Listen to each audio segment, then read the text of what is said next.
gan o enw, sut mae dygymod a bywyd. Pan mae pawb yn y byd yn credu'n wahanol i chi, pan o'n i'n 5 mlwydd oed.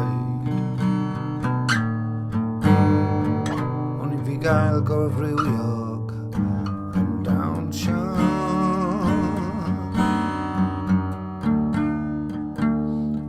Gyda'r defyd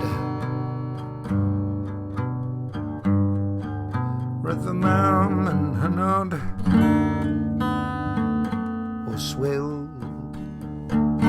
Doedd hi ddim yn gallu credu bod ganddi fab oedd yn cipio'r sylw i gyd ac yn gwneud i gynulleidfa chwerthin bellach. Dwi'n ar fi'n troi'n 59 a sa'n gallu cystadlu.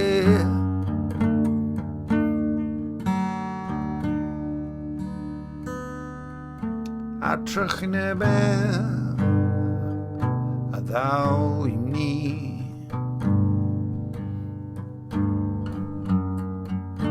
Ond roedd y bachgen bach yna yn hoffi bwyta bar y menyn crwstyn i beidio. Roedd yng ngwallt yn cyrlio. Sbiwch arno fe nawr, edrychwch beth ddigwyddodd wedyn. Dyw e ddim yn fy mhoen i nawr, ond roedd y arfer fy nychryni. Sut mae dygymod a bywyd pan mae pawb yn y byd yn credu'n wahanol i chi.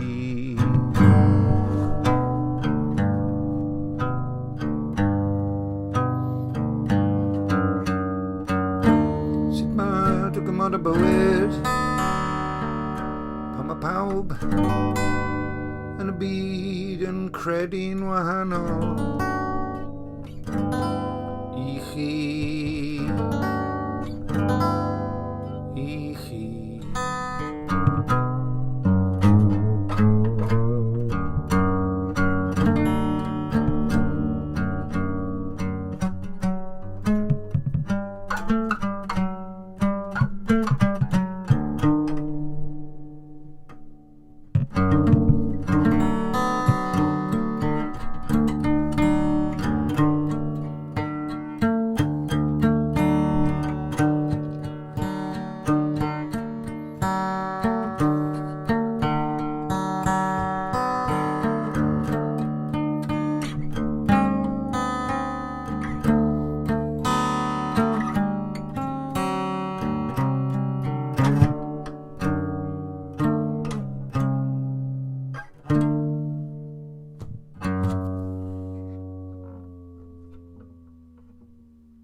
Oed heb gyneddfau beirniadol.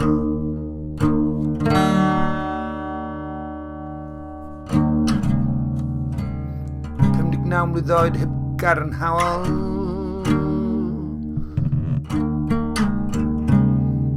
Gadarnhaol nid negyddol yw fy egni. Rhan fwy o'r amser dwi'n eich caru. Paid a rhygni mlaen, Bobsy, paid a bod yn straen, Bobsy, cofio Gary adeiladu, ysgydwad llwchoeddi adeiladu. Ac yng nghynllun enfawr bywyd, bydd yn ddewr ar faes y gad. Dawnsio heibio'r bwledi,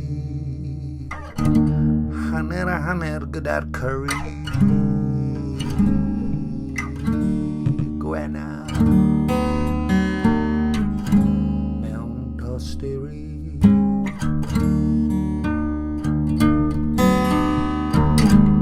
Dywela gan lynyddi.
dyddiau.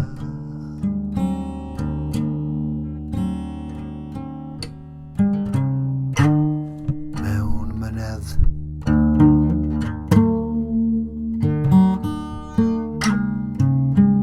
Cofia garedigrwydd.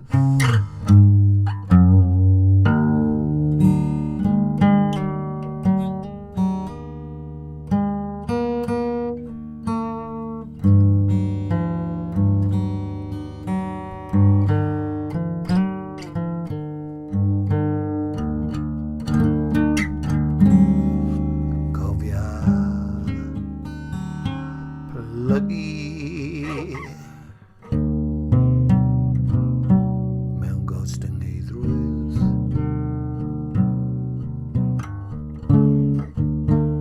Cofia mond i'r creawdwr Iahwa.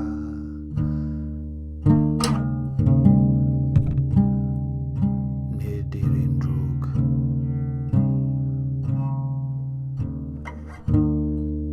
Nid i neb arall. Cynnwys dy hun.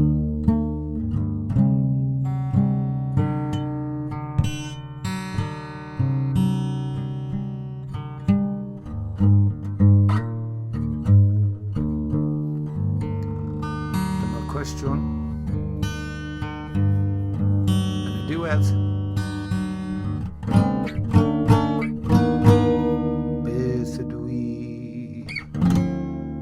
yn ei gredu?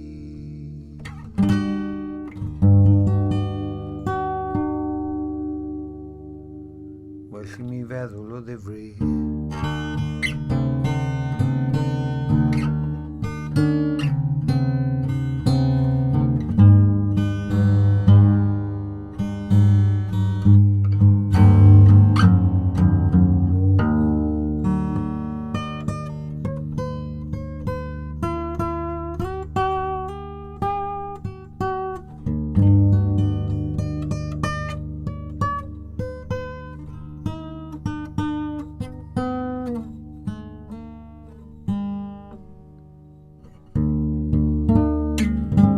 Mae dygymod y bywyd. Pan mae pawb yn y byd yn credu yn wahanol i chi.